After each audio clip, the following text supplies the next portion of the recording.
10월 19일 김은지의 뉴스인 두 번째 코너는 김규현의 대리운전입니다. 김규현 변호사가 운전대를 잡고 이 정치 현안을 빠르고 깊이 있게 해설해드리는 코너인데요. 오늘 이제 보조석에 앉을 분은 오창석 시사평론가입니다. 두 분 어서 오세요. 네, 반갑습니다. 네, 오늘도 든든한 대리운전 기사님께 잘 부탁을 드리면서 오창석 평론가님은 시간에 처음 이제 출연을 하셨잖아요. 네, 맞습니다. 독자분들한테 이제 인사 한 말씀 부탁드립니다. 네, 시사인 여러분, 구독자 여러분 많은 처음 만나서 반갑고요. 사실 지난주에 저희 사장 남천동에 그 김인지 기자가 네, 맞습니다. 네, 출연을 해주셔서 다음 주엔 저와 함께 하자고 했는데 안 오셔서 네, 제가 매우 와 있습니다. 당황스러워. 아니 뭐 누군가는 앉아 계시긴 한데 굉장히 당황스러워. 네, 예. 지금 출장을 가셨습니다. 네, 잘 부탁드리겠습니다. 네, 오늘 보니까 또 청년재단 이사장 취임했다 이거 또 기사가 많이 났던데 네. 이게 급여 없는 보직이라고 하더라고요. 네. 그래서 좀 어떤 뭐 포부랄지 뭐 네. 이런 거 한 말씀도 같이 해주시면. 재단은 이제 박근혜 정부 때 설립이 됐고요. K스포츠 미래재단과 함께 소위 말하는 이제 기업인들의 이제 어떤 삥을 뜯는 그런 어떤 재단으로 출범을 했습니다. 네. 재단의 취지는 굉장히 아름다웠으나 네. 재단의 출범 과정이 굉장히 좀 뭐 녹록진 않았는데 그러다 보니 K스포츠와 미래재단은 사라졌고요. 청년재단은 없애기가 굉장히 애매하죠. 취지는 다 동일하잖아요. 네. 청년을 위해서 뭔가를 만들어야 된다. 그래서 청년재단만 존치가 됐습니다. 네, 그래서 박근혜 정부 때 출범해서 올해로 딱 10주년이 됐고요. 보수를 받는 이사장을 선택할 수도 있고 보수를 받지 않는 이사장을 선택할 수도 있는데 그게 차이가 겸직 여부입니다.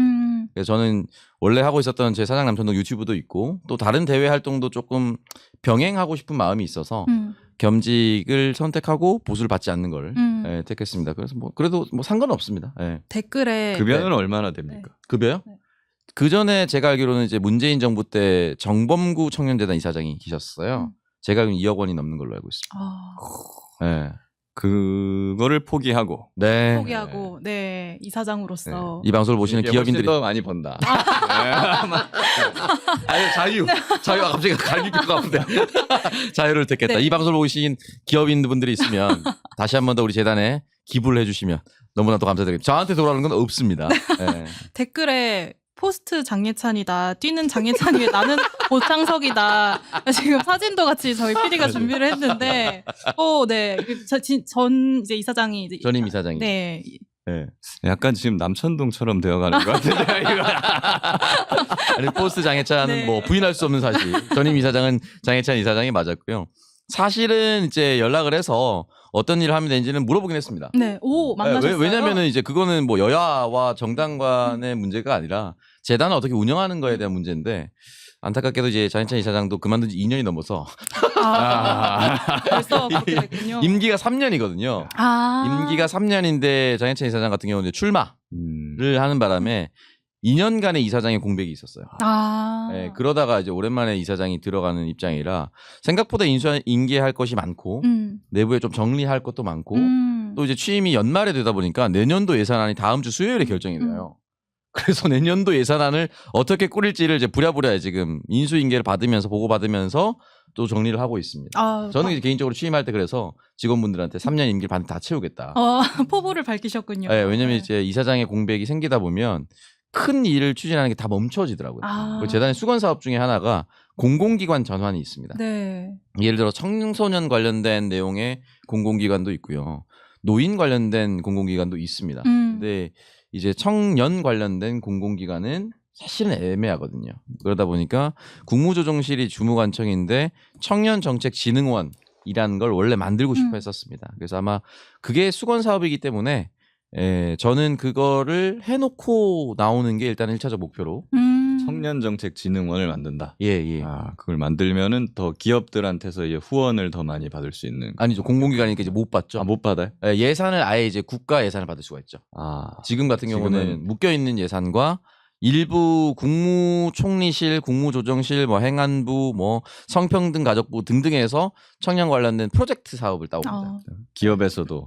기업에서는 그 거의 이 기부를 하되 같이 예를 들어서 뭐 주식회사 김규현이 있으면 주식회사 김규현과 함께하는 청년 봉사 사업 이렇게 하는 거죠. 예. 그러니까 대표적으로 농협 이런 곳이 있습니다. 오창석 이사장님 때문에 청년재단 구독했다 이런 댓글도 나오고 감사합니다. 있습니다. 네. 네, 여기 지금 68만 9,549명 이게 이제 구독자인 거죠? 그럼요. 네. 어마어마한 구독자. 저희 청년재단 지난 10년간 4,900명이었는데 오늘부로 19,500명이 넘어가고 있습니다. 이 10년의 성과를 지금 뒤집고 있는 지금. 네. 12차 만에 4배를. 68만 9천 명은 아마 제 임기 중에 불가능할 것 같고요. 시사인도 구독 많이 해주십시오, 여러분. 3년치 구독자 이미 다 채운 것 같은데. 충분하죠. 네. 하지만 여러분 아직도 부족합니다. 오늘로 2만 명을 채워주시면 너무너무 감사드립니다. 되게 적극적으로 영업하시는 이사장님의 면모 되게 보기 좋다라는 말씀을 드리면서요. 예. 오늘 뉴스가 많아가지고 또 바로 들어가 보면 좋을 것 같습니다. 첫 소식은 이제 한국 정부가 미국계 사모펀드죠. 론스타와 벌인 배상급 지급 분쟁에서 승소를 했습니다. 간만에 좀 좋은 소식이 나왔는데 정치권이 또다시 이제 공방 모드를 벌이고 있는데요. 김민석 총리가 이 새 정부가 거둔 쾌거다 어제 이렇게 발표를 하자 한동훈 전 대표가 민주당 정권은 뒤늦게 숟가락 얹으려 하지 말라. 이 과거에 이제 반대한 것에 대해서 이제 국민께 사과를 해야 된다 이렇게 날을 세웠어요. 네. 이 사안을 좀 어떻게 보시나요? 이게 뭐 누구 덕이라고 보는지 이런 얘기도 좀 나오고 있는 것 같던데. 사실 이거는 현 정부 때 지금 우리가 이걸 받아낸 거잖아요. 네. 승소를. 받아낸 거니까 제일 큰 공은 당연히 현 정부에서 고생한 공직자들한테 있는 것이고. 근데 그렇지만 이게 보면은 거의 이명박 정부 때 시작된 소송이에요. 그렇죠. 네. 오래된. 그래가지고 14년 거의 뭐 10년 이상을 쭉 끌어온 거다기 때문에 사실 예전부터 그때부터 공직자들이 쭉 고생해왔던 사람들이 있는 거잖아요. 그러면 모두가 다 잘한 거죠. 그 와중에 이제 한동훈 장관도 있었던 것이고. 네. 그러니까 뭐 한동훈 장관도 잘한 겁니다. 그럼 뭐 잘한 건 잘했다고 해야죠. 칭찬을. 그런데 여기서 우리가 조금 그런 것이 어떤 큰 공이나 뭐 이런 성과가 생기면 꼭 어느 조직에나 있어요. 이거 내가 다 했다고. 이거 다 내가 다 한 거야. 나 때문에 한 거야. 라면서 이제 떠벌리고 공정을, 어디 가서도 내가 뭐 다 한 것처럼 뭐 떠벌리는 사람들이 있는데 그런 사람들을 우리가 사회생활할 때 조심해야 됩니다. 이게 진짜로 조심해야 된다. 말씀하셨다시피 그런 사람만 피하면 우리가 인간관계 리스크를 최소화할 수 있습니다. 13년짜리 소송이고 2억 1,650만 달러 그리고 플러스 이자까지 달라고 한 건 이제 배상금 영원이 된 건데 네. 이 말씀하셨다시피 판결 뒤집은 사례가 1.5%밖에 안 그렇다고 하더라고요. 네. 굉장히 적은 수치로 해낸 건데 그런 비율을 드리고 싶어요. 저도 김기현 변호사님 말씀에 100% 동의하고 그 시간을 이끌어온 모든 사람들이 잘한 거예요. 네, 그 13년 동안 정권이 얼마나 많이 바뀌었습니까? 네, 그렇기 때문에 현 정권에서 그러면 발표를 안 해야 되느냐? 그러면 이명박 정권에서 시작했으면 이명박 정권 사람들이 우리가 시작했다라고 발표를 하는 것도 이상하잖아요. 이명박 대통령 모셔와야 돼요. 발표하세요. 그래서 그 웃기는 약간 이제 비유를 들자면 예전에 연트럴파크 연남동에 네. 그거 만들고 나서 진짜 많은 사람들이 좋아하지 않습니까? 그래서 누가 만들었냐 물어보면 그 당시에 추진했었던 그 해당 지역구의 연남동 구의원이 내가 했다는 거예요. 그래서 대단하시다. 그래서 어느 술자리 가서 만났는데 마포구 시의원이 그거 내가 했다는 거예요. 그또 어느 술자리 갔더니 마포구 구청장이 그거 내 관할이야. 그래서 최종적으로 이런 거 시의원, 구의원, 구청장이 다 자기가 했다니까 갑자기 마포구의 정청래이 그거 내가 한 거야. 모두가 만들어낸 결과인가요? 그리고 박원순 시장님 만나뵈면은 그거 제가 허락을 해줘서 뭐 이렇게 되는 거예요. 그러니까 이거는 물론 한동훈의 한 스푼도 있겠죠. 하지만 최종적으로 결론 난 건 현 정부니까 그냥 같이 나눠갔으면 좋겠다. 이걸 가지고 너는 손대라, 뭐 너는 아무것도 안 했다 이렇게 얘기하기는 애매하다. 그렇게 따지면 윤석열 탄핵도 제가 시켰습니다. 그렇죠. 빛의 혁명 자리에 있었죠. 네. 그렇죠. 다 했잖아. 내가 다 했어. 개혁 막은 것도 저죠. 저도 국회 앞에 있었습니다. 당일. 네, 한동훈 전 대표 얘기가 나와서 좀 언급을 하자면은 사실 최근에 SNS 저격수로 좀 부활을 했다 이런 평가가 나오고 있는 것 같습니다. 이 대장동 사건이 항소 포기 관련해서 이슈가 좀 계속 나오고 있는데 사실 뭐 정성호 장관 포함해서 박범계 의원까지 좀 집요하게 이 토론을 이제 하자 이렇게 요구를 하고 있는 상황인데 사실 김규현 변호사님이 얼마 전에 박상수 변호사님이랑 또 대리 토론을 하지 않으셨습니까? 그렇죠. 원래 제가 한동훈 대표한테 하자라고 했는데 이제 깔끔하게 무시당하고 한동훈 대표님이 대표가 조국 전 대표랑 이제 SNS에서 얘기를 하다가 이제 누군지도 모르는 대타 세우지 말라고 저 누군지도 모르는 대타라는 걸 알고 있다는 거예요. 그렇죠. 네. 아니 모를 수가 있어요. 이 사람이 옛날에 그 최상병 특검하자고 할 때 당대표 시절에 제3자 특검을 하자라고 주장을 해. 이거 못 받겠지? 이러고 제3자 특검해요. 근데 민주당이 받았거든요. 오케이 받을게 하자 그랬더니 뻘쭘해지잖아요. 그러면 그러면 구명로비 제보 공작도 포함해서 특검을 하자. 그래서 그때 제가 이제 제보를 했으니까 그 공작이라고 막 그랬었잖아요. 그래서 그래서 제가 그랬어요. 나 투사 받겠다, 좋다, 하자라고 하니까 한동훈이 또 도망가. 발의를 안 하고 막 그때 막 우물쭈물대고 그랬었잖아요. 그렇기 때문에 아니 그때 그 제보 공작이 나요, 나. 왜 몰라. 근데 뭐 하여간 그렇게 해가지고 이제 토론을 하긴 했는데 이분들이 상당히 그러니까 지금 SNS 저격수라 그러잖아요. SNS 저격수 한동훈. 어울려요. 그냥 이걸 계속 쭉 하시면 좋겠어요, 그냥. 약간 진로 상담해 주듯이. 그렇죠. 약간 좀 하루에 페이스북을 막 30개씩 올리고 막 그런다는 거 하는데 그래가지고 이제 이 사람이 지금 그 뭐 전뇌 인간 같은 게 됐나 지금. 항소포기부터 이제 론스타까지 인터넷에 살고 있어 지금. 150개 썼대요. 글을 150개를 썼다고요? 항소포기부터 시작해서 론스타 오늘까지 거의 150개를 썼다는데 이게 그러니까 본인 생각했을 때는 아마 물 만난 철이다라고 생각을 하는데 과연 도움이 되는 것인가 잘 모르겠습니다, 진짜로.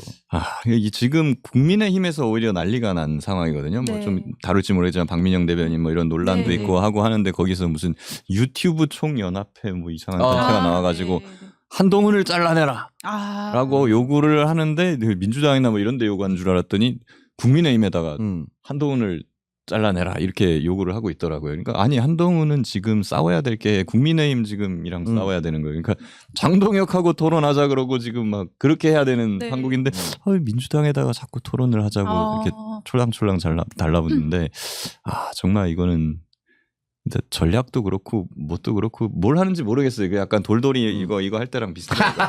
뭘 하고 싶은지 잘 모르겠어요 지금. 만약에 그 토론 한번 하시긴 했지만은 한동훈 전 대표랑 토론을 하는 기회가 열린다라고 하면 좀 어떤 거를 좀 여쭤보고 싶으신가요? 이거는 너무나도 명확해요. 지금 한동훈 대표가 얘기를 안 하는 게 있어요. 얘기 안 하는 게 뭐가 있냐면 7,800억의 정체예요. 이게 도대체 어디서 나온 7,800억이냐 이거에 대해서 말을 안 해요. 그래서 사실 제가 박상수 변호사랑 토론할 때도 7,800억이 어디서 나왔는지 일단 구체적으로 설명을 좀 하고 토론을 들어가자라고 했더니 설명을 못 해요. 그냥 검찰이 기소했으니까 그렇다는 거예요. 아니 말이 되냐고 이게. 그래서 사실은 7,800억에 대해서 세부적으로 들어가기 시작하면은 이게 너무나도 말이 안 된다는 걸 금방 알 수 있는 건데 그 부분에 대해서 좀 캐묻기만 하면은 아마 그냥 금방 미천이 드러날 것이고 그렇다는 생각이고요.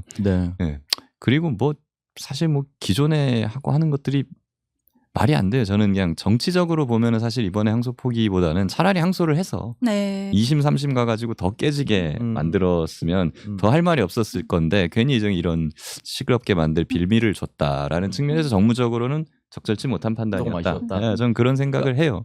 우상호 정무수석이 이제 한 유튜브 프로그램 출연해서 SBS 유튜브였던 걸로 기억하는데 우리가 2022년에 내가 총괄했기 때문에 대장동으로 하나로만 밀고 갔었던 선거였다. 그러니까 우리가 화가 나도 우리가 가장 화가 난다. 근데 우리가 뭐하러 거기를 항소 포기를 압력을 넣겠냐 이렇게 얘기를 하셨거든요. 격분하면서 그 말씀하셨다시피 어떻게 보면 쭉 갔어도 전혀 불리할 것이 없는 상황에서 흔히 말하는 이제 검찰의 정무적 판단이었던 것 같아요. 이렇게 하면 좋아하지 않았을까라는 제 뇌피셜입니다.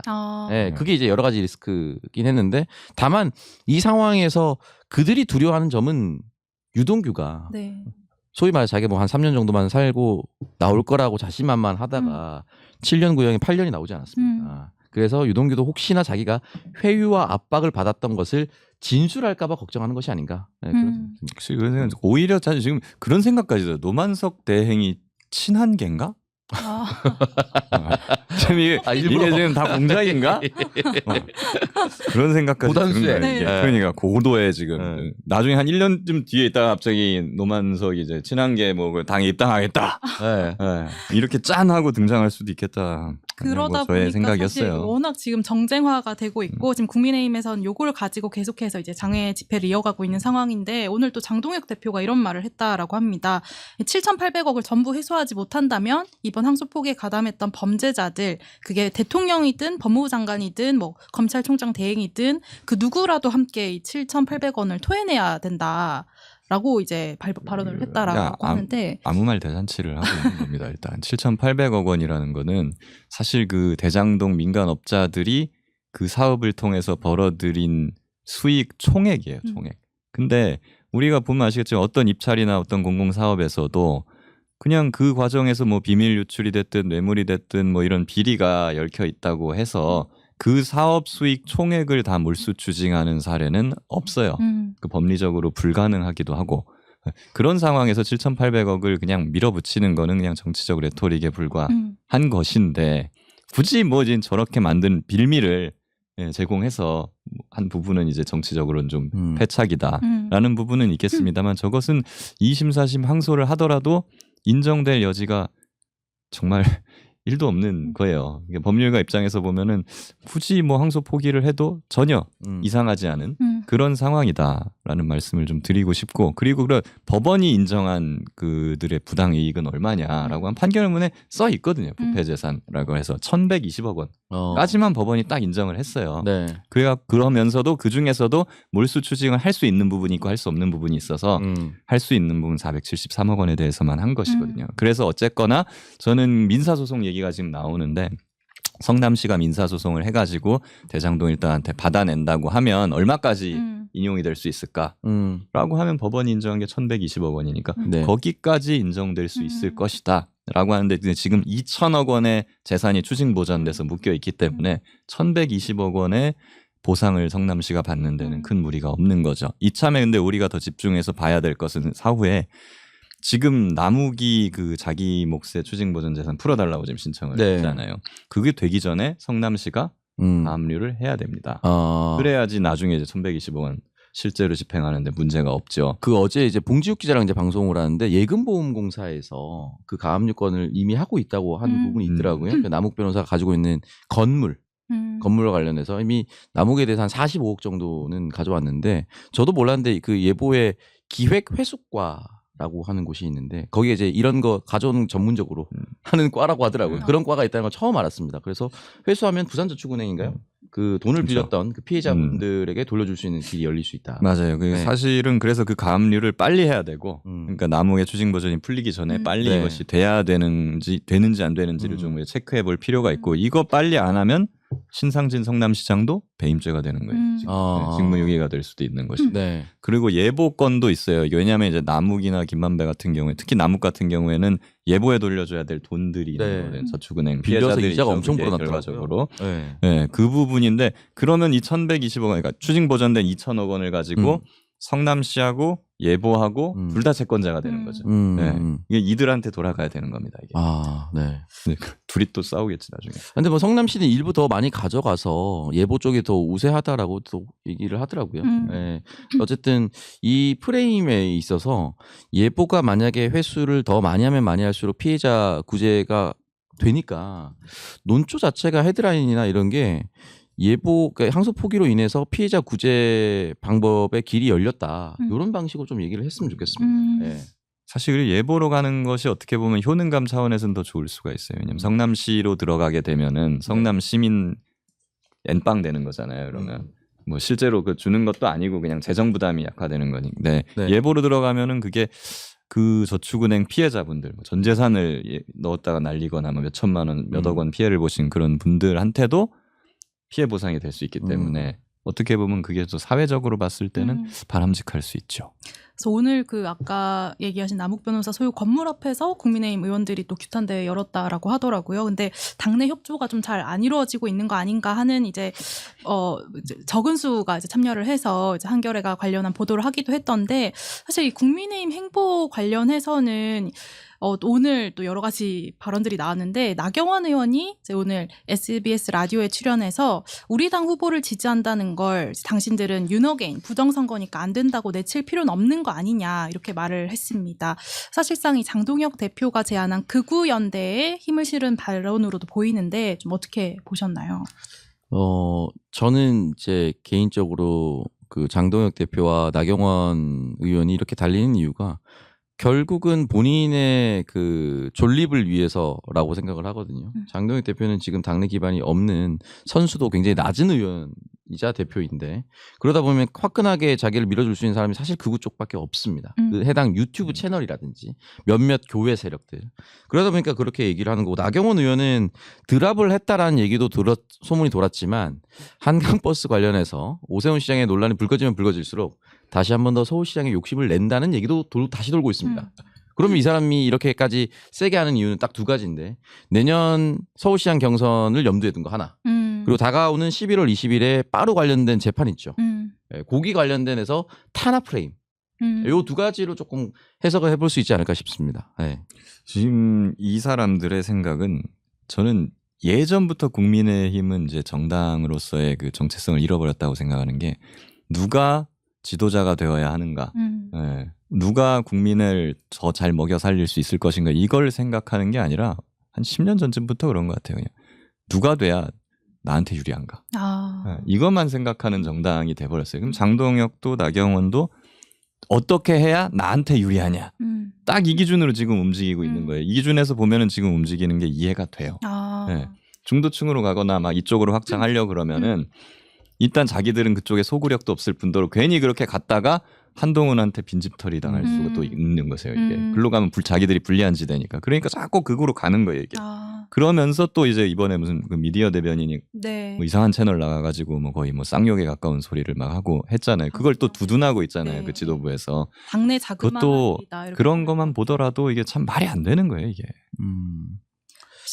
실제로 이제 어떻게 보면 선거연대를 하자 여러 세력을 규합해야 된다라고 하면서 정작 한동훈 전 대표에 대해서는 출마는 자유지만 뭐 단기의 진실을 밝혀야 된다 이렇게 또 나경원 의원이 라디오 방송에서 얘기를 하셨더라고요. 출마의 방법은 하나 있습니다. 네. 개항에 나가면 돼요. 개항에 나가거나 뭐 안산, 뭐 안산. 지금 안 나왔지만 뭐 양문석 의원의 지금 상태가 좋지 않으니까 그 재판 과정이 좋지 않으니까 뭐 그런 곳 국민의힘은 늘 원합니다. 개항에 나가라. 당당히 맞붙고 와라. 떨어지라는 거거든요. 네. 그러니까 나가기 싫어가지고 SNS에만 있는 건지 모르겠어요. 네.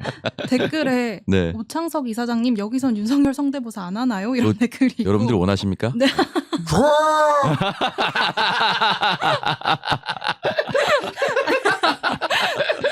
갑자기 사장 남천동 분위기가 되는 톤의 매너를 지켜야 된다는 생각이 들어가지고 바로 이렇게 나오시는군요. 아니 뭐 해드리는 거 서비스인데 큐퍼체까지 보내는데 내가 또 대리운전이니까 대리운전은 밤에 하는 건데 원래 술 취한 사람들이 이렇게 태우고 다니는 거죠. 아 그리고 최근에 뭐 누가 증언했는데 그거 너무 웃기더라고요. 계엄 당일날 특별한 게 없었냐니까 아니 대통령께서는 특별한 게 없었다. 늘 그렇듯이 11시에 출근했다고. 어떤 대통령이 11시에 출근합니까? 아, 정말 말도 안 좋은 되는 소리를 하고 회사. 앉아있어요. 진짜 최고지 그. 네. 네, 청년재단 이사장도 우리 비상근입니다. 저는 11시에 출근할 수 있죠. 출근을 안 해도 되는데 11시에 출근한다는 건 대단한 겁니다. 대통령급입니다. 예. 여러분 참고로 용산 대통령실 지금 새벽 6시에 출근해요.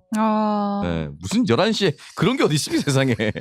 말도 안 되는 진짜. 언제나 그렇듯이 명언이다. 아까 제가 하나 놓친 게 있는데 네. 오늘 나온 이제 동아일보 보도에 따르니까 이제 법무부가 박철우 대검 반부패 부장 검사를 이 서울중앙지검장으로 발령을 했고 여러 이제 검찰 고위급 인사가 단행이 됐는데 또 이제 검사 출신이기도 하고 이제 이번 인사 평가 어떻게 하시는지 좀 궁금합니다. 왜냐하면 네. 국민의힘에서는 대장동 항소 포기한 거 덮겠다는 뜻이다 이런 이야기를 하시더라고요.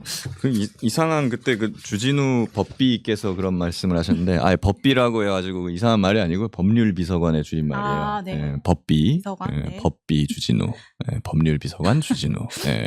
예, 신기한 것은 그 주진우 비서관도 윤석열 정부 초반에 법률비서관으로 딱 임명이 되면서 그 사람이 이제 검찰 인사를 좌지우지한다라는 의혹이 상당히 돌았었고 왠지 그건 굉장히 사실인 것 같거든요. 네. 네.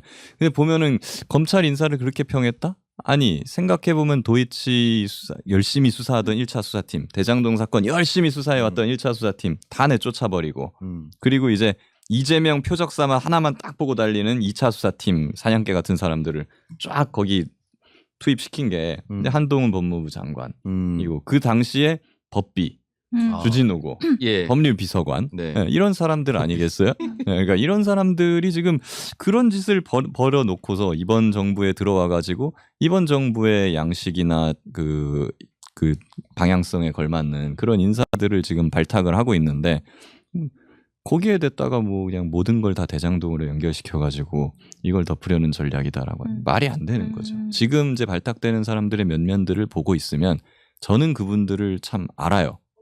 그분들은 저를 모르죠. 그냥 그분들이 막 검사장, 막 부장검사 할 때 저는 이제 평검사 딸이었으니까. 네. 그래서 평검사를 기억할 수는 없겠지만 그죠. 평검사 상급과는 다 기억하잖아요. 그렇죠. 네. 그래서 저는 그분들을 기억합니다. 일은 어땠습니까? 잘했습니까? 그분들은 굉장히 특히 이번에 중앙지검장 되신 분은 특통으로 굉장히 유명한 분이에요. 그러니까 누가 봐도 잘 나가는 사람이고 거의 뭐 한동훈 뭐 이런 사람들 뭐 수사 잘했다 뭐 이런 소리 하잖아요. 이분도 굉장히 그만큼 잘했어요. 그러니까 커리어를 보다 보면은 뭐 삐까삐까 하거든. 그러니까 어디서 이상한 사람들 됐다 놨다라고 하는데 전혀 아니거든요. 그런 것이고. 근데 이분들이 윤석열 정권 딱 들어서자마자 우수수수 막 진천으로 이렇게 좌천돼요. 진천에 뭐가 있냐면 법무연수원이 있어요. 거기에 이제 연구위원으로 좌천돼서 거기에 가가지고 이제 커피를 마시고 이제 사슴도 돌아다니거든. 거기가 고라니랑 같이 커피 마시고 이렇게 하는 곳인데 거기에 있다가 다시 이제 우수수 올라오시는 거예요. 근데 보면 그분들이 좌천됐던 이유가 원래 잘 나가던 분들이잖아요. 이유가 없어. 그냥 너는 문재인 때 요직을 했어. 그러니까 내려가. 우리 쪽 계파가 아니다.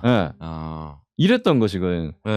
그럼 그런 사람들 그럼 다시 살려야죠. 그렇죠. 억울하게 내려간 거니까. 그러겠다는 건데 뭐가 문제라는 거예요. 뭐. 도대체 잘 모르겠어요. 저는. 네, 또 다음 또 이야기가 있어가지고 특검 얘기를 해보면은 또 지난 10일에 내란 특검팀이 윤석열 씨 이제 외환 혐의 추가 기소를 했는데 이 공소장 내용이 오늘 또 나와서 좀 굉장히 논란이 커지고 있습니다. 윤석열 씨가 이제 취임 반년 만에 이 비상대권을 언급하면서 이 계엄을 구상했다 이런 내용인데 시점으로 보면 2022년 11월 그러니까 이제 지금 그러니까 내란을 일으키기 2년 전인데 이때 당시 국민의힘 지도부와 만찬 자리에서 나에게 비상대권이 있다. 내가 총살당하는 한이 있어도 다 싹 쓸어버리겠다 이런 취지로 말을 했다라는 건데 이 기사 이 내용 어떻게 좀 보셨습니까? 대통령 당선되고 나서 6개월쯤 지난 때네요. 네, 그렇죠. 반년밖에 안 됐는데 나에게는 비상대권이 있다 운운하고 실제 계엄을 했잖아요. 네. 정말 하고 싶었나 봐. 그 우리 저 게임이나 뭐 이런 거 자동차 막 이런 거 사면은 꼭 그 버튼 다 눌러보려는 사람 있어요 이게. 다 써보고. 근데 그 군대를 안 갔다 와가지고 그런지 거기에 그냥 완전 취해서 뭐 맛이 가버린 것 같다는 생각이 들어요. 뭐 최근에 알았는데 그 검찰의 권한 중에 교도소를 뒤집어 놓을 수 있을 정도의 큰 권한이 있다면서요. 검찰 한 명에게. 교도소를. 그래서 검찰 한 명만 교도소에 떠도 난리가 난다고 하더라고요. 사실 뭐 그런 거는 있죠. 왜냐하면 이제 교도소에서 우리가 뭐 형 집행정지, 구속 집행정지 뭐 이런 얘기들 있잖아요. 그런 거를 할 때 도장을 받아야 교도소에서 내보낼 수 있거든요. 형 집행정지로. 검사 도장을 받아야 돼요. 그 사실상 상급기관 같은 어쨌든 상위 레벨인 거잖아요. 그러니까 이제 보통 형 집행정지 엄청나게 큰 일에서 교도소에서는 교도소장까지도 다 보고가 돼갖고 이거 해야 돼 말아야 돼 하면서 지금 토의까지 다 한 다음에 교도소장의 결재를 딱 하고 그제서야 비로소 검찰청으로 넘어가면 거기서 저 같은 이제 막 2년차 3년차 검사가 그 소장까지 거쳐서 온 거 이거 보면서 이거 도장을 찍어 말어 막 이러는 거죠. 아니 제가 여기 말씀드리는 이유가 검찰 한 명이 가질 수 있는 권한이 워낙 크다 보니까 중앙지검장과 검찰총장까지 한 사람이 대통령이 됐을 때 대부분의 조직이나 대부분의 하급기관들이 내 마음대로 움직일 수가 있었거든요. 근데 대통령은 권한이 막강하긴 하지만 야당이 단단하게 버티고 있고 또 주요 내가 임명하고 싶은 사람들이 인사검증을 거치게 됐을 때 상처를 받거나 내가 임명하고 싶었던 사람이 낙마하는 경우에 그 분노를 주체하지 못했던 것 같아요. 솔직히 말씀드리면 반년까지만 하더라도 이 위세가 하늘을 찌를 때예요. 솔직히. 그쵸, 네. 이때 무슨 뭐 갑자기 내란을 하거나 안 하거나를 떠나서 이 정권이 이렇게 마무리될 거라고 예상했던 사람 한 명도 없습니다. 그렇죠. 네. 정권 초반부터 사실은 진보 유튜버에서는 저 빨리 탄핵시켜야 된다 이런 얘기를 했지만 탄핵의 사유가 저 사람이 싫어서 저 사람의 정책의 실패로 출근을 늦게 해서 이거 안 되거든요. 그러니까 탄핵을 시키고 싶어도 탄핵에 합당한 사유는 못 찾을 것이다라고 저도 생각을 했습니다. 그래서 들어온 상태로 5년을 가서 나라가 망했구나 생각을 했었는데 자기 입장에서는 그게 아니었던 거죠. 인사청문회 지금 여러분 기억하지만 초대 보건복지부 장관은 무슨 10년직인가 20년직인가 30년직인가 40년직인가 모르겠는데 그 경북대 대학병원장 정호영 씨였나 이름이? 정모 씨가 있었습니다. 기억난다. 몇몇 사람들이 자기가 꽂으려고 했었던 사람들이 낙마를 했어요. 그러다 보니까 거기에 대한 분노가 있었다고 저는 들었었거든요. 그러니까 사실은 정권의 힘이 가장 셀 때부터 이렇게 했었다는 것은 하나 삐끗하는 것도 못 참았던 거죠. 그런데 이게 누적이 되고 2023년 흔들리고 2024년 총선 져버리고 이제는 김건희 씨를 향한 명태균 특검이 이제 출발되려고 하는 찰나에 이제는 더 이상 자기가 갈 수 있는 곳이 없었다고 생각했던 것 같습니다. 그게 아마 이게 반년 차부터 눌러져 있었다는 것이 너무나도 놀라운데 그의 생각으로 따지면은 윤석열적 관점으로 봤을 때는 그 분노는 그때부터 시작됐었다. 네, 그런 생각이 드네요. 그래서 그 와중에 극우 유튜브에서 이제 자기를 계속 막 지지해주고 칭찬해주고 막 하니까 그것만 계속 보게 됐던 것 같아요. 그러니까 이제 출근도 안 하고 그랬던 거 아닌가. 이 또 이제 그 김용현 전 장관의 역할도 이번 공소장에 나온 걸 보면은, 그러니까 합참이 좀 이렇게 무임기 침투시키는 계획에 좀 반대를 하자, 이틀에 한 벌꼴로 무임기 날리라라는 거를 좀 이렇게 특검이 이제 얘기를 하기를 가스라이팅 하듯이 지시를 했다, 이런 내용도 나오고 있어요. 그래서 그러면서 이제 지난해 10월 27일에는 강호필 합참 차장이 좀 우려를 하자 김용현 전 장관이 야 임마 너는 그렇게 겁이 많아, 이렇게 질책을 했다, 이런 내용도 담깁니다. 근데 또 그 이전에 그 국방부 장관이 김용현 전 장관으로 교체되는 그런 수순들도 보면은 이제 계엄을 준비한다는 이 정황이 좀 되게 구체적으로 좀 속속들이 좀 드러나고 있는 것 같습니다. 사실은 계엄을 유튜브 언론에서 계엄 얘기를 제일 처음 한 사람이 저일 거예요. 네? 정말요? 네, 왜냐하면 언제 하셨나요? 김용현 장관 지명된 날. 네. 그러니까 김용현이 국방부 장관으로 지명된 그날 제가 다른 유튜브에 나가가지고 계엄을 준비하는 것 같다고 얘기를 했거든요. 제가 얘기를 하고 한 일주일 있다가 그때 이제 김민석 최고께서 그 말을 했어요. 근데 이제 저는 뭐 제가 뭘 어떻게 알겠어요. 저도 아니 친척 아니면 김용현, 김규현 뭐 이렇게 친척이고 현자 돌림자였거나. 친척. 사실 내 사촌이 김용현. 종친에서 알려줬거나. 나름 제가 취재를 하긴 했어요 그때. 왜 갑자기 뜬금없이 이게 오지? 저는 최상병 사건을 계속 추적해오고 있었기 때문에 국방부 장관의 동정을 계속 살핀단 말이에요. 뭐 하고 있는지. 그럴 수밖에 없는. 신원식이 또 어떻게 거기에 막 간섭을 하고 외압을 하고 있는지. 그런데 갑자기 김용현이 온다고 하니까 뭐 하는 사람인가. 그래서 좀 알아봤죠. 그랬더니 그 지금도 뭐 말할 수는 없지만 거기서 갑자기 이제 계엄 얘기가 나온다는 거예요. 그때 처음으로 방송에서 얘기를 하셨다고요? 그죠. 그래서 제가 이거 진짜인가 그래가지고 이제 계엄 얘기를 했죠. 근데 그때도 저는 반신반의했어요 진짜. 그때는 정말 아무도 사실 믿기 어려운 내용이. 저희도 힘들었어요. 근데 이제 그 생각은 했었어요. 이 바닥에 정말 가슴으로만 얘기하는 분들이 있습니다. 네, 김용민 PD라든지 개그맨 강성범 씨라든지 이런 분들이 계세요. 가슴으로만 얘기를 하거든요. 그러면 이게 논리적인 평론가가 윤석열 정권에서는 대부분 틀렸습니다. 왜냐하면은 논리적으로 생각하면 이런 짓을 하면 안 되거든요. 논리적으로 생각하면 여러분 지금 내란 때문에 지워졌지만 논리적으로 생각한다면 대한민국 헌정 역사에서 김태우 때문에 날아간 선거에 김태우를 어떻게 공천합니까? 우리가 예전에 보궐선거 떴을 때 그 누구도 그 어떤 합리적인 평론가도 또는 일반적인 평론가들도 그건 불가능하다.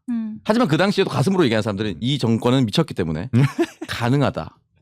근데 그게 하나 둘씩 맞기 시작하면서 그분들 입에서 내란과 계엄 얘기가 나올 때 좀 걱정이 되는 거예요. 왜냐하면 정상적인 평론을 해서는 답이 안 나오는 정권이었기 때문에. 근데 그 결과가 이제 이어지다 보니까 좀 역시나 너무 좀 충격적이다. 근데 여기서는 논리적으로 얘기를 했기 때문에 김기현 변호사는 논리적으로 얘기합니다. 저는 이제 실제로 취재를 하니까 그 근거가 있긴 있더라고요. 이게. 무슨 뭐 경호처가 경찰을 지휘할 수 있게 만든다는 뭐 그런 지침이나 이런 것들이 준비되고 있다는 거예요 내부에서 실제로.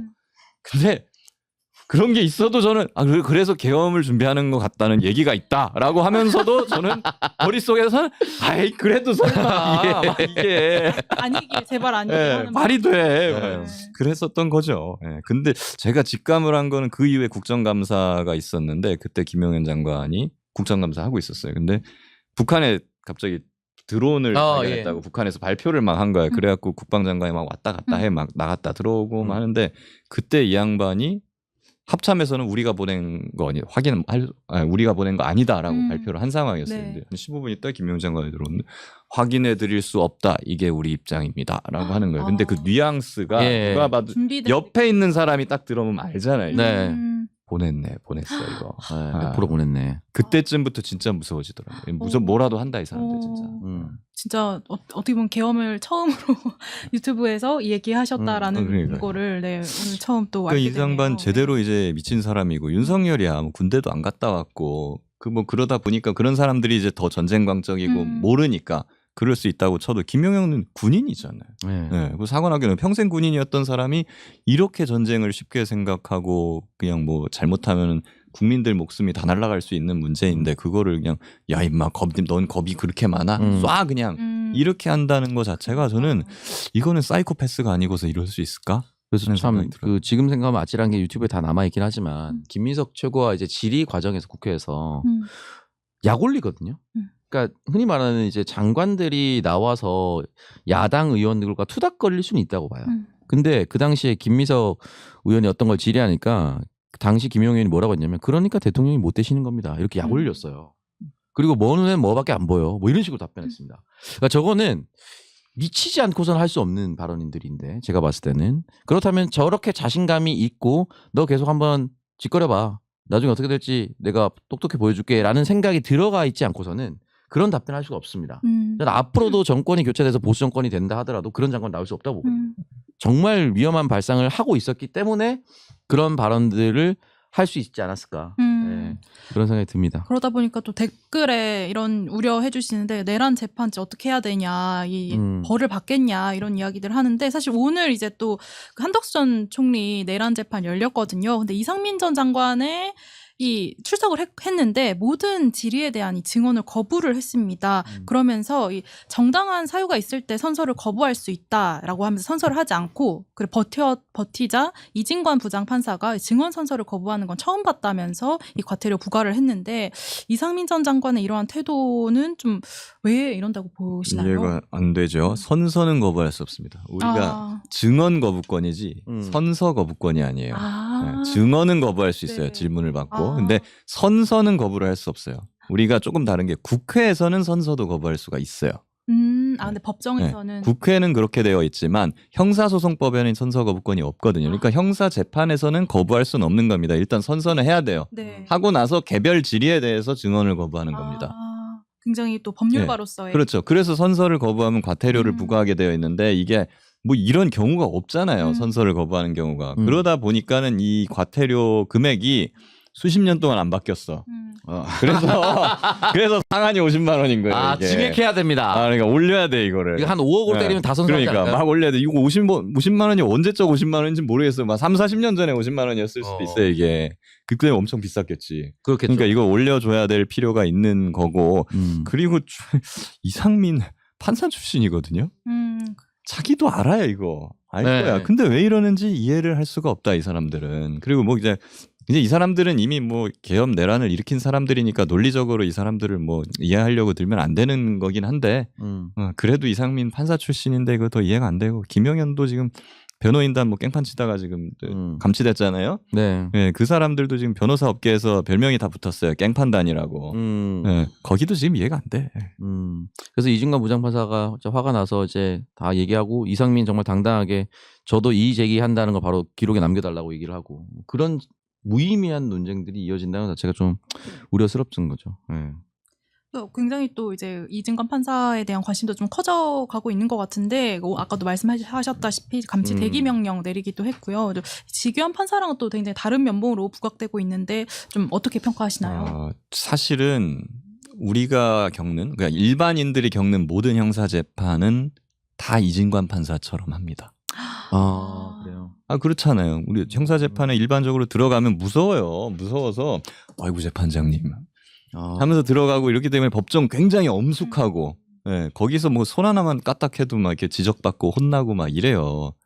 그런데 우리나라는 법원 이 지금 기득권이죠. 법원 검찰 이런 사람들이 꼭 강양 약강이야 이게. 꼭 그 뭐 사회적 지위가 있는 사람, 뭐 사회적 이목이 집중되는 사건, 뭐 연예인 사건, 회장님 사건 이런 사람들만 되면은 되게 약해져요. 갑자기 지변처럼 웃으면서 아예 저녁 드시러 가셔야 되는데 막 이렇게 되는 거거든요. 근데 그 속에서 이진관 재판장만 유일하게 강양 약강하지 않고 평상시에 하던 모습 그대로 지금 재판을 진행하고 있는 거거든요. 그러니까 이제 사실 법원도 이런 부분에 있어서 상당히 좀 개혁이 필요한 겁니다. 오창석 평론가님 혹시 이번 내란 재판 관련해서 그 내란 재판 관련해서 워낙 이제 톤의 차이가 워낙 심하다 보니까 이진관 부장판사와 지기현 판사의 톤의 매너 차이가 너무 큰데 이제 가끔씩은 이게 지금 그 얘기 나오잖아요. 자동 배당이 아니었고 지정해서 직연을 해서 뭔가 다른 꿍꿍이를 펼칠 수 있을 것이다. 처음에는 이제 믿고 싶지는 않았어요. 왜냐하면 그럴 가능성이 잘 모르기도 하지만 설마 이 내란이라는 엄중한 상황에서 그 짓거리를 했을까? 라는 생각이 드는데 또 반대로 생각해 보면 조희대 대법원이 대선 직전에 이재명 당시 대선 후보를 향해서 내렸었던 파기환송이나 이런 걸 보면은 그러고도 남았겠구나라는 생각이 드는 거예요. 이게 참 민주주의라는 것이 참 쉽지 않은 거다. 우리가 생각하는 뚜렷한 결과가 정해져 있음에도 불구하고 그 과정까지도 스트레스를 받으면서 지켜내야 한다는 걸 다시 한 번 더 좀 느낍니다. 그래서 볼 때마다 화가 나시겠지만 그래도 좀 국민들께서 관심을 좀 많이 가져주시면 좋겠다. 사실은 이걸 보면서 제가 뭐 민주당이나 정치권에 그래도 고언을 한번 좀 드리고 싶은 게 있는데 네. 저들의 사악함 저거를 좀 배워야 돼요. 네, 뭐냐면 조희대 대법원 누가 보더라도 지금 이재명 파기환송하고 막 이러는 거 보면은 사악한 의도가 뻔히 보이잖아요. 수원 3인방 거기다 박아놨어요. 막 다 영장 기각시키고 있잖아. 네. 10% 기각시키고 하는데 조희대 대법원이나 막 이런 사람들 티를 내요? 절대 안 내. 그냥 허허 하면서 오직 법과 원칙에 따라서 저희는 일하고 있을 뿐입니다. 이렇게 얘기하잖아요. 이러면서 뒤에서는 온갖 더러운 짓들을 다 하는 것처럼 보이죠. 예. 네. 근데 이제 사실 일은 이렇게 해야 되는 거예요. 하려면. 왜냐하면 이번에 제가 검찰에서의 집단 반발 이걸 잠재운다 이렇게 하면서 이제 평검사로 막 강등시키겠다 이런 거 나오고 파기환송했을 때도 대법관 봐라 대법관 우리가 확 늘려버린다 너희들 막 이렇게 하잖아요. 근데 이게 대놓고 해버리면은 누가 봐도 보복하는 걸로 보이거든요. 이게. 그러면 강등을 그렇게 시켜버리면 누가 봐도 이게 그렇게 말을 먼저 뱉어놓은 게 있으니까 행정소송으로 갈 것이고 그럼 거기서는 보복하려고 한 거 맞네 취소 이렇게 깨질 수가 있어요. 네. 봐봐요. 조희대가 파기환송 그 2일 만에 잡아놓고 파기환송 했잖아요. 네. 근데 조희대가 한 판결하기 10일 전쯤에 봐라 이재명 그런 범죄자가 대통령이 되면 되겠어요? 어디 나가서 이런 소리 대법원장이 막 해. 그래놓고 10일 뒤에 파기환송 딱 했다고 쳐봐요. 조희대 탄핵하면 탄핵될까 안 될까? 되겠죠. 그 정도라면. 네. 그러니까 이게 누군가에 대해서 뭔가 제재를 하고 뭔가 개혁을 하고 이런 걸 할 때는 싫어하는 티를 내면 안 돼요. 웃으면서 쓱 할 꽂는. 그렇죠. 네. 항상 법과 원칙에 따라서 하는 거예요. 민주당도 항상 법과 원칙에 따라서 네. 검사장을 평검사로 강등시키더라도 그것은 공익을 위해서 하는 거여야 됩니다. 그러기에는 우리 민주당의 법사위원 데시벨이 너무 높은데. 그러니까 그래서 좀 배워야 된다고. 아니 조희대가 먼저 나 이재명 날린다 그런 사람 대통령 되면 안 돼라고 어디 가서 말을 해놓고 이렇게 파기환송했다고 쳐봐요. 그럼 그 되겠냐고. 그럼 조희대 바로 탄핵되지. 네, 대법원 앞으로 다 달려가 있을 겁니다. 그러니까 중요하다. 그렇게 해야 된다. 좀 더 전략적으로 접근해서 전략적이고 사악하게. 전략적이고 사악하게. 연모는 배워야 돼 사실 좀. 파란 시간님이 조용히 일 잘하는 사람이 필요합니다. 이런 댓글 남겨주셨는데 계속해서 좀 살펴봐야 될 것 같고요. 사실 좀 마지막으로 또 중요한 이슈가 하나 있어서요. 이 최상병 특검 얘기로 넘어가 보면 좋을 것 같습니다. 이번 주 중에 이제 수사를 마무리 지을 것으로 보이는데 이제 내일 혹은 모레 이제 윤석열 씨 재판에 넘길 것으로 관측되고 있고요. 그 지금까지의 좀 수사 성과 뭐 한계 이런 것들 관련해서 오늘 좀 몇 가지 예를 들어 뭐 조선일보 오늘 사설에서 최상병 특검의 영장 90%가 이제 기각되었다 이런 사실을 지적하면서 이 병사 순직을 한 거는 참으로 애석한 일이지만 이렇게까지 확대될 일이 아니었다 이렇게 언급을 했습니다. 김기현 변호사님은 좀 최상병 사건 오랫동안 또 가까이서 담당을 해 오셨는데 이러한 조선일보 평가에 대해서 좀 어떻게 보시나요? 뭐 그런 소리도 하대요. 검찰이 했으면 검찰한테 맡겼으면 더 잘했을 거다. 이런 소리를 하고 또 일각에서 한동훈계 쪽에서는 제3자 특검 했으면 더 잘했을 거다. 뭐 대법원장 추천 특검 이런 얘기를 하는데 아니면 조희대가 추천한 사람이 잘했을 거라고 뭔 소리를 하는 건지 잘 모르겠어요. 근데 어쨌거나 최상병 특검이 이제 다음 주면 끝나거든요. 다음 주면 끝나는데 잘했어요. 총평으로 보면은 저는 한 100점 만점에 한 80점 이상은 주고 싶어요. 그리고 검찰, 경찰 누구한테 맡겼어도 이런 결과는 못 냈을 거라고 저는 확신을 합니다. 그래서 일단 임성근 구속했고 업무상 과실치사 다 기소를 했고 수사 외압도 대통령이 경로했고 여러 가지로 지금 박정훈 대령에 대한 항명 수사나 이런 걸 대통령이 직접 챙겼다는 정황들 진술들 다 받아냈잖아요. 다 밝혀낸 거예요. 근데 아쉬운 부분은 로비. 도대체 대통령한테 누가 로비를 한 거냐라는 그 통로 부분이 아쉽게도 지금 명확하게 드러나지를 못한 상황이고 그리고 실무자들, 중간 간부들 수계급들은 대부분 이제 다 기소로 처리로 가고 있는데 그 중간에 대통령실이랑 국방부에서 중간 간부들이 장난친 것들 이런 것들이 굉장히 많은데 사람이 많아가지고 뭐 수사 여력이 거기까지 닿지 않았던 것인지 뭐 모르겠습니다만은 그 부분에서 지금 애매한 상황들이 많이 남아 있다. 그래서 이 부분은 아마 이제 국수본으로 이관이 될 거예요. 네. 수사가 끝마쳐지지 못한 부분은. 그래서 국수본에서 이어서 잘 되는지 한번 우리 국민들께서 잘 지켜봐 주시면 좋겠다 싶습니다. 오창석 평론가님도 혹시 덧붙이실 얘기 있을까요? 아니요, 다 동의합니다.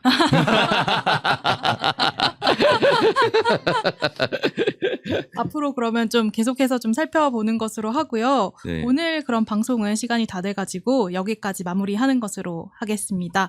내일 오후 5시에는 장윤선의 취재 인싸가 방송이 됩니다. 장윤선 기자와 함께 최근 극우미디어의 습격을 쓴 김현석 기자가 출연할 예정인데요. 구독, 좋아요, 알림 설정 함께 해주시기 전에 혹시 마지막으로 네 소감 한마디 말씀 이제 부탁드려도 될까요?